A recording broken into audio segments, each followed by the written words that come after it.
কিছু দেখা যায় কি বলো, এত সুন্দর কেন এই পৃথিবী।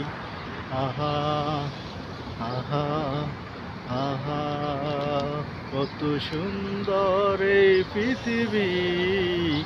সবাই চায় শুধু বেঁচে থাকার জন্য লড়াই, সেই লড়াইয়ের সাথে তাল মিলিয়ে আমরা প্রবাসে আছি যুগ যুগ ধরে।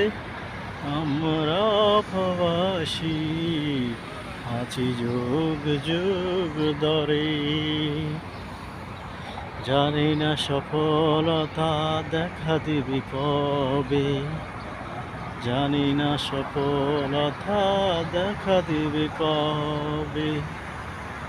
তার জন্যে অপেক্ষা ধৈর্য ধরে আছি, কবুল হবে কবে জানি না তো আমি। করি আনা করি আল্লাহর কাছে, যেন কবুল হয়ে যায় ডক্টর ইউনূস থাকা কালে।